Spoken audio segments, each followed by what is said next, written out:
ഒരാളുടെ ശ്വാസഗതി കണ്ടുകൊണ്ട് അയാൾ എങ്ങനെയാണ് എന്ന് മനസ്സിലാക്കാൻ കഴിയും? തീർച്ചയായിട്ടും പറ്റും. എന്താ ഫെമിനിൻ എനർജിയുടെ പ്രത്യേകത? ശാരീരികമായി ആണോ പെണ്ണോ ആയിക്കോട്ടെ, ഫെമിനിൻ ക്വാളിറ്റീസ് ഒരു വ്യക്തി പ്രകടിപ്പിക്കണമെങ്കിൽ, അതായത് സ്ത്രീ സഹജമായിട്ടുള്ള ചില ഗുണങ്ങൾ, അത് ക്ഷമയായിരിക്കാം. പുരുഷനേക്കാളും കുറച്ചും കൂടി ക്ഷമ കൂടുതലുണ്ട് സ്ത്രീകൾക്കെന്നാണ് മോഹൻലാൽ ലാലേട്ട്.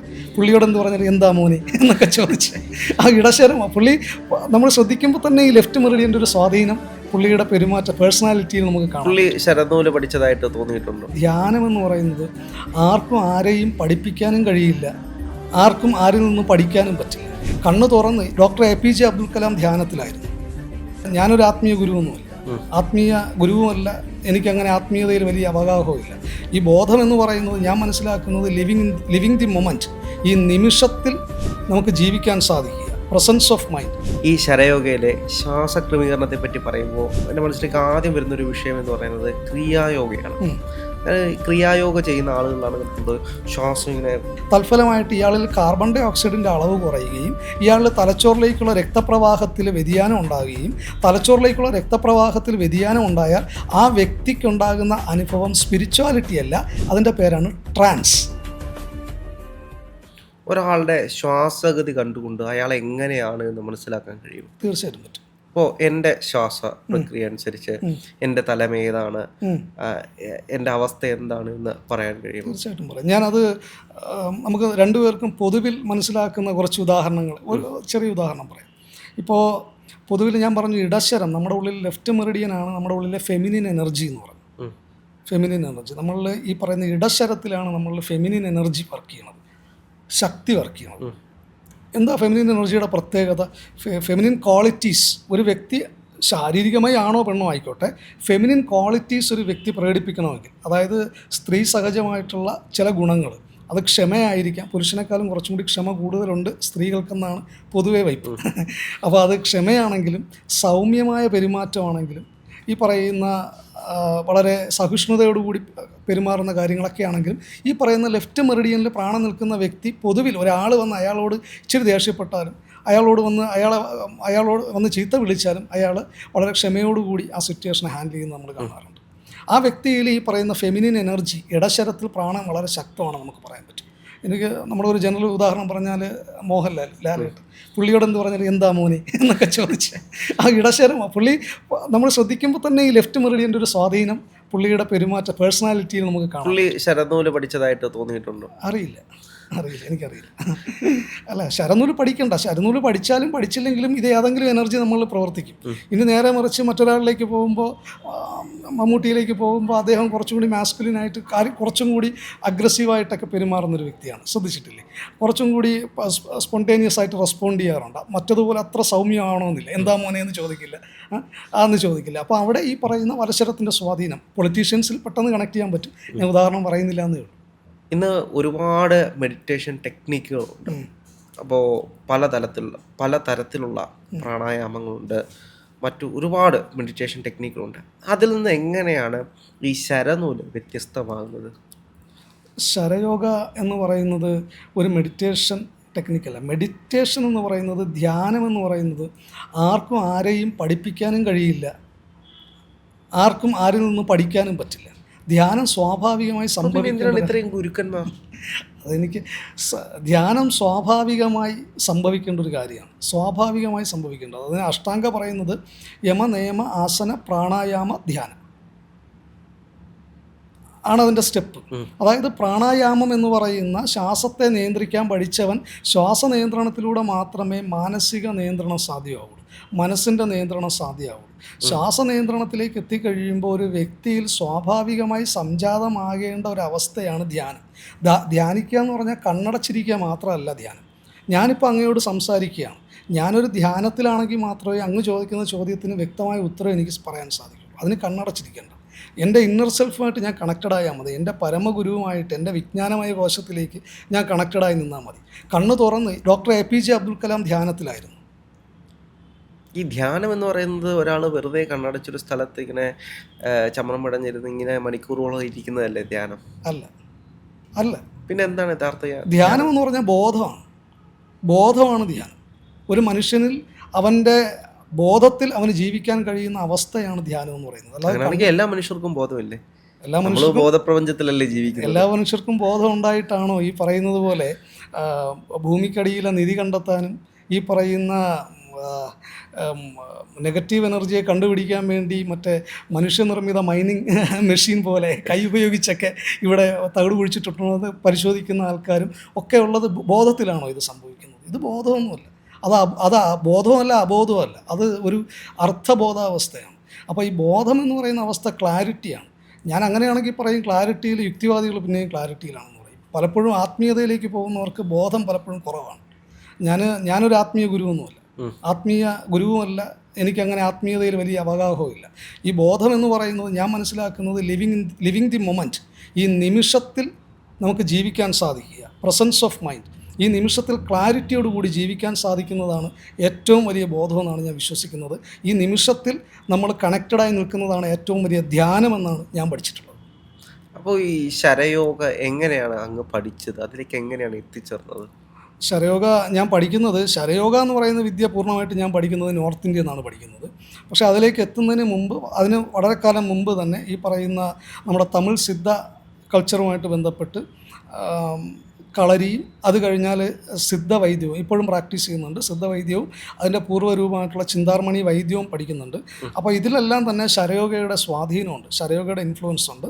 അത് കഴിഞ്ഞതിന് ശേഷം അപ്പോൾ ശരയോഗയെക്കുറിച്ച് മനസ്സിലാക്കാൻ സാധിച്ചു.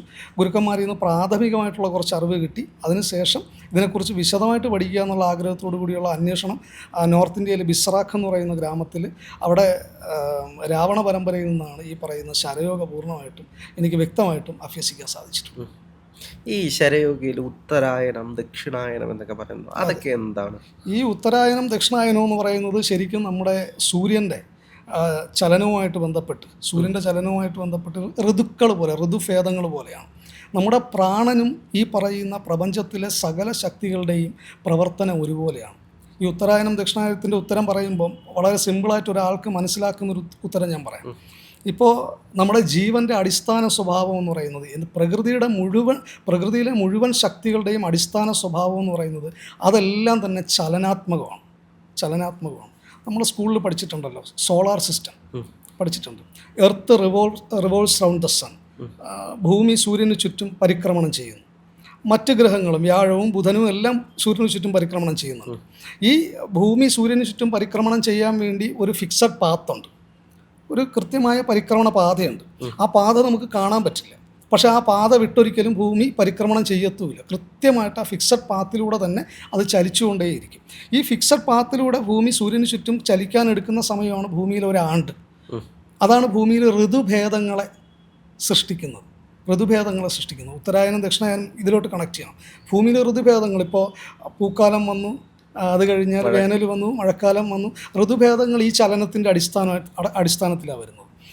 ഈ പറഞ്ഞതുപോലെ ഈ ഭൂമിയെ അല്ലെങ്കിൽ ഈ ഗ്രഹത്തെ അതൊരു പ്രപഞ്ചത്തിലെ ഒരു ശക്തിയാണല്ലോ, ഒരു എനർജിയാണല്ലോ. അതും ഞാനും തമ്മിൽ യാതൊരു വ്യത്യാസമില്ല, എൻ്റെ ജീവനും തമ്മിൽ യാതൊരു വ്യത്യാസമില്ല. ഞാൻ ജീവനം ഉദ്ദേശിച്ച ശ്വാസത്തിൽ തന്നെയാണ്, ഒരു വ്യത്യാസമില്ല. ഈ എങ്ങനെയാണോ ഭൂമി സൂര്യന് ചുറ്റും ഒരു പരിക്രമണ പാതയിലൂടെ സഞ്ചരിക്കുന്നത്, സമാനമായ രീതിയിൽ എൻ്റെ പ്രാണൻ പ്രധാനപ്പെട്ട 3 നാഡികളിലൂടെ സഞ്ചരിക്കുന്നുണ്ട്. ഈ പ്രധാനപ്പെട്ട 3 നാഡികളിലൂടെയുള്ള സഞ്ചാരമാണ് ശരനൂൽ ശാസ്ത്രം പറയുന്ന, ശരയോഗ പറയുന്ന ഇട, പിംഗല, സുഷ്മിനയിലൂടെയുള്ള പ്രാണൻ്റെ സഞ്ചാരം. ഇതാണ് പൊതുവിൽ ശരനൂൽ ശാസ്ത്രം എന്ന് എല്ലാവരും ധരിച്ചു വെച്ചിരിക്കുന്നത്. പക്ഷേ ഇനി രണ്ടാമത്, ഈ ഭൂമിക്കകത്ത്, ഭൂമിയുടെ ഉള്ളിലേക്ക് വരുമ്പോൾ ഈ പറയുന്ന ഋതുക്കളെ സ്വാധീനിക്കുന്ന മറ്റൊരു ഘടകമുണ്ട്. പഞ്ചഭൂതങ്ങളുണ്ട് ഭൂമിയിൽ. ആകാശമുണ്ട്, വായുവുണ്ട്, ജലമുണ്ട്, ഭൂമിയുണ്ട്, അല്ലേ, എല്ലാം ഉണ്ട്. അപ്പോൾ അഗ്നിയുണ്ട്. ഈ പറയുന്ന നമ്മുടെ പ്രാണനിലും ഈ പഞ്ചഭൂത തത്വങ്ങൾ അന്തർലീനമായിരിപ്പുണ്ട്. അപ്പോൾ ഈ നമ്മുടെ പ്രാണൻ്റെ ചലനം ഇടനാഡിയിലാണോ, പിംഗല നാഡിയിലാണോ, സുഷ്മിന നാഡിയിലാണോ, അതാണ് നമ്മുടെ ജീവിത അനുഭവങ്ങളെ നിയന്ത്രിക്കുന്നത്. എൻ്റെ ആരോഗ്യം, എൻ്റെ സമ്പത്ത്, എൻ്റെ ഫാമിലി തുടങ്ങിയ എല്ലാ കാര്യങ്ങളെയും നിർണ്ണയിക്കുന്നത് ഈ ഇട, പിംഗല, സുഷ്മിന നാഡികളിലൂടെയുള്ള പ്രാണൻ്റെ സഞ്ചാരഗതിയാണ്. രണ്ടാമത്, ഭൂമിയിൽ എങ്ങനെയാണോ ഈ പറയുന്ന 5 എലമെൻറ്റ്സ്, അത് ഭൂമിയിലെ മുഴുവൻ സംവിധാനങ്ങളെയും, ഇൻറ്റേർണലായിട്ടുള്ള മുഴുവൻ സംവിധാനങ്ങളെയും ഇൻഫ്ലുവൻസ് ചെയ്യുന്നത്, അതുപോലെ എൻ്റെ ശ്വാസത്തിലെ പഞ്ചഭൂതങ്ങളാണ് എൻ്റെ ശാരീരിക മാനസിക ആരോഗ്യത്തെ സൂചിപ്പിക്കുന്നത്. ഈ പറയുന്ന പഞ്ചഭൂതങ്ങളുടെ അനുപാതം ശ്വാസത്തിൽ തെറ്റുമ്പോഴാണ് ആയുർവേദം പറയുന്ന ത്രിദോഷങ്ങൾ അധികരിക്കുന്നത്. വാതപ്പിത്ത കഫം അധികരിക്കുന്നത് ജലതത്വം അധികരിക്കുമ്പോഴാണ്. പിത്തം അധികരിക്കുന്നത് അഗ്നിതത്വം അധികരിക്കുമ്പോഴാണ്. അപ്പോൾ ഇതാണ് രോഗങ്ങളിലേക്ക് കൊണ്ടുപോകുന്നത്. അത് ശാരീരികവും മാനസികവുമായിട്ടുള്ള തലങ്ങളിൽ സംഭവിക്കും. ഇത് രണ്ട് കാര്യങ്ങളായി. ഇപ്പോൾ ഭൂമിയെയും ജീവനെയും രണ്ട് തരത്തിൽ നമ്മൾ കമ്പയർ ചെയ്തു. ഇനി ഭൂമി സൂര്യന് ചുറ്റും കറങ്ങുന്നത് മാത്രമല്ല, ഭൂമി അതിൻ്റെ ഓൺ ആക്സിസ്, അതിൻ്റെ സ്വന്തം അച്ചുതണ്ടിലും കറങ്ങുന്നുണ്ട്. Rotation and revolving and rotating അല്ലേ, രണ്ടും സംഭവിക്കുന്നുണ്ട്. അതിൻ്റെ സ്വന്തം അച്ചുതണ്ടിലും ഭൂമി കറങ്ങുന്നുണ്ട്. ഈ ഭൂമിയിലെ അച്ചുതണ്ടിലെ കറക്കമാണ് ദിനരാത്രങ്ങൾ തീരുമാനിക്കുന്നത്. ഇന്നിപ്പം ഇവിടെ ഇപ്പോൾ പകൽ, അമേരിക്കയിൽ രാത്രി. അത് ഈ പറയുന്ന അച്ചുതണ്ടിലെ ചലനമാണ്. ഇത് തന്നെയാണ് നമ്മുടെ പ്രാണനിലെ ജീവകലാശാസ്ത്രം, അമൃതകലയും വിഷകലയും. ഇങ്ങനെ വ്യത്യസ്തമായ തലങ്ങളിൽ നമുക്ക് ഈ പ്രാണനെയും പ്രപഞ്ചത്തിൻ്റെ ഊർജ്ജത്തെയും തമ്മിൽ കണക്ട് ചെയ്യാം. ഉത്തരായനവും ദക്ഷിണായനവും എല്ലാം ഈ പറയുന്ന ശരയോഗയുടെ വിശാലമായ ഈ ഒരു തത്വത്തിൽ അധിഷ്ഠിതമായിട്ടാണ് പ്രവർത്തിക്കുന്നത്. ഈ ശരയോഗയിലെ ശ്വാസക്രമീകരണത്തെ പറ്റി പറയുമ്പോൾ എൻ്റെ മനസ്സിലേക്ക് ആദ്യം വരുന്നൊരു വിഷയം എന്ന് പറയുന്നത് ക്രിയായോഗയാണ്. ക്രിയായോഗ ചെയ്യുന്ന ആളുകളാണ് കണ്ടിട്ടുണ്ട് ശ്വാസം ഇങ്ങനെ വളരെ വേഗത്തിലെടുക്കുകയും വളരെ വേഗത്തിൽ വിടുകയും ചെയ്യുന്നത്. അങ്ങനെ കുറേ നേരം വിട്ടുകൊണ്ടിരിക്കുമ്പോൾ ഇപ്പോൾ എന്നോട് തന്നെ ഒരാൾ ചെയ്ത് നോക്കാൻ പറഞ്ഞു, ചെയ്ത് നോക്കിയിട്ടുണ്ട്. കുറച്ച് കഴിയുമ്പോഴത്തേക്ക് നമുക്ക് ബ്ലാക്ക് ഔട്ട് ആയി പോകും. കാരണം ഓക്സിജൻ്റെ അമിതമായിട്ടുള്ളൊരു ലെവൽ വരുന്നതനുസരിച്ച് ഇത്തരത്തിലുള്ള ക്രിയകൾ ചെയ്ത് കഴിഞ്ഞാൽ യഥാർത്ഥത്തിൽ ബ്രെയിനിന് ദോഷമായിട്ടല്ലേ വരുന്നത്? അതിനെക്കുറിച്ച് ഇപ്പോൾ അടുത്ത കാലത്ത് നടത്തിയ പഠനങ്ങൾ ഞാൻ മനസ്സിലാക്കിയിട്ടുള്ളത്, സാധാരണ ഈ പറയുന്ന വളരെ ലോങ് ബ്രീത്തിങ്, ഫാസ്റ്റ് ബ്രീത്തിങ്, ഇതൊക്കെ നമ്മുടെ ആത്മീയതയെ വർദ്ധിപ്പിക്കും, നമ്മുടെ ഫോക്കസ്, നമ്മുടെ കോൺസെൻട്രേഷൻ വർദ്ധിപ്പിക്കുമെന്നൊക്കെ പൊതുവിലൊരു ധാരണയുണ്ട്. നമ്മളൊരു മെഡിറ്റേഷൻ ക്ലാസ്സിലേക്ക് പോയാൽ നമുക്ക് കിട്ടുന്ന ആദ്യത്തെ ഇൻസ്ട്രക്ഷൻ ടേക്ക് എ ലോങ് ബ്രീത്താണ്. അതെ, അതാണ് നമുക്ക് കിട്ടുന്ന ആദ്യത്തെ ഇൻസ്ട്രക്ഷൻ. അപ്പോൾ ഈ ലോങ് ബ്രീത്തിലിരുന്നാൽ എന്തോ ഒരു അതീന്ദ്രിയമായൊരു സംഭവമായിട്ട് നമ്മൾ കണക്റ്റഡ് ആകാൻ തുടങ്ങി, സ്പിരിച്വാലിറ്റിയുമായിട്ട് നമ്മളവിടെ കണക്റ്റഡ് ആകാൻ തുടങ്ങിയെന്നൊരു ധാരണ പൊതുവിലുണ്ട്. പക്ഷേ ഒരുപാട് സമയം ലോങ് ബ്രീത്ത് ഇരിക്കുന്ന ഒരു വ്യക്തി അങ്ങ് പറയുന്നത് പോലെ ഒരു മൊത്തത്തിൽ ഒന്ന് ബ്ലാക്ക് ഔട്ട് ആവുന്ന ഒരു അവസ്ഥ ഉണ്ടാകാറുണ്ട്. അപ്പോൾ അത് എന്തുകൊണ്ടാണെന്ന് ഈ അടുത്ത കാലങ്ങളിൽ പഠനങ്ങളിൽ പറയുന്നത്, നമ്മൾ പറയാറുണ്ട് ലോങ് ബ്രീത്ത് ഒരുപാട് എടുക്കുന്ന സമയത്ത്, നമ്മളല്ല, ഈ പൊതുവിൽ ഈ പറയുന്ന ലോങ് ബ്രീത്തിനെ പ്രോത്സാഹിപ്പിക്കുന്ന ആൾക്കാർ പറയാറുണ്ട്, ലോങ് ബ്രീത്ത് എടുക്കുമ്പോൾ നമ്മുടെ ഉള്ളിലേക്ക് എത്തുന്ന ഓക്സിജൻ്റെ അളവ് വർദ്ധിക്കും. ഓക്സിജൻ്റെ അളവ് വർദ്ധിച്ചാൽ നമ്മുടെ വൈറ്റൽ കപ്പാസിറ്റി മെച്ചപ്പെടും എന്ന് പറയാറുണ്ട്. പക്ഷേ ഇപ്പം പുതിയ പഠനങ്ങൾ കണ്ടെത്തിയിട്ടുള്ള, പുതിയ പഠനങ്ങളല്ല, നമ്മുടെ ആധുനിക വൈദ്യശാസ്ത്രം ഇത് സംബന്ധിച്ചുള്ള ഇപ്പം ബ്രീത്തിങ് പ്രാക്ടീസുകളുമായി ബന്ധപ്പെട്ട് അവർ നടത്തിയ ഗവേഷണങ്ങളിൽ നിന്ന് അവർ പറയുന്നത്, ഒരാൾ വളരെയധികം സമയം ലോങ് ബ്രീത്തിലോ ഫാസ്റ്റ് ബ്രീത്തിലോ, അതായത് ശ്വാസത്തിൻ്റെ സ്വാഭാവിക ഗതിയെ തടസ്സപ്പെടുത്തിക്കൊണ്ട് നമ്മൾ ഒരു വ്യത്യസ്തമായ ഒരു ശ്വാസഗതി നമ്മൾ കണക്ട് ചെയ്യാൻ ശ്രമിച്ചാൽ, വളരെ ഫാസ്റ്റായിട്ടൊക്കെ ബ്രീത്ത് ചെയ്യാൻ ശ്രമിച്ചാൽ, അല്ലെങ്കിൽ വളരെ ലോങ് ആയിട്ട് നമ്മൾ കുറേ സമയം ബ്രീത്ത് ചെയ്യാൻ ശ്രമിച്ചാൽ, ആ വ്യക്തിയിൽ യഥാർത്ഥത്തിൽ ഓക്സിജൻ്റെ അളവ് വർദ്ധിക്കുകയല്ല ചെയ്യുന്നത്, മറിച്ച് ആ വ്യക്തിയിൽ കാർബൺ ഡൈ ഓക്സൈഡിൻ്റെ അളവ് കുറയുകയാണ് ചെയ്യുന്നത്. അപ്പോൾ ഈ കാർബൺ ഡൈ ഓക്സൈഡിൻ്റെ അളവ് കുറയുന്നത് നല്ലതല്ലേ നമുക്ക് ചിന്തിക്കാം. നമ്മൾ inhaling oxygen and exhaling carbon ഡൈ ഓക്സൈഡാണ്. കാർബൺ ഡൈ ഓക്സൈഡ് വേണ്ടല്ലോ, അത് പിന്നെ കുറയുന്നതല്ലേ നല്ലത്. അങ്ങനെയല്ല, നമ്മുടെ ഓരോ വസ്തുവിനും ഓരോ എലമെൻസിനും നമ്മുടെ ഉള്ളിലൊരു പർപ്പസ് ഉണ്ട്. കാർബൺ ഡൈ ഓക്സൈഡിനും ഒരു പർപ്പസ് ഉണ്ട്. നമ്മുടെ തലച്ചോറിലേക്കുള്ള ഞരമ്പുകളുടെ സങ്കോചത്തെയും വികാസത്തെയും സ്വാധീനിക്കുന്ന ഘടകങ്ങളിൽ ഒരു പ്രധാനപ്പെട്ട ഘടകം കാർബൺ ഡൈ ഓക്സൈഡിൻ്റെ സാന്നിധ്യമാണ്. അപ്പോൾ ഒരു വ്യക്തി വളരെയധികം സമയം ലോങ് ബ്രീത്ത് ചെയ്തുകൊണ്ടിരുന്നാൽ, അല്ലെങ്കിൽ ഫാസ്റ്റ് ബ്രീത്ത് ചെയ്തുകൊണ്ടിരുന്നാൽ, തൽഫലമായിട്ട് ഇയാളിൽ കാർബൺ ഡൈ ഓക്സൈഡിൻ്റെ അളവ് കുറയുകയും ഇയാളുടെ തലച്ചോറിലേക്കുള്ള രക്തപ്രവാഹത്തിൽ വ്യതിയാനം ഉണ്ടാകുകയും, തലച്ചോറിലേക്കുള്ള രക്തപ്രവാഹത്തിൽ വ്യതിയാനം ഉണ്ടായാൽ ആ വ്യക്തിക്കുണ്ടാകുന്ന അനുഭവം സ്പിരിച്വാലിറ്റി അല്ല, അതിൻ്റെ പേരാണ് ട്രാൻസ്.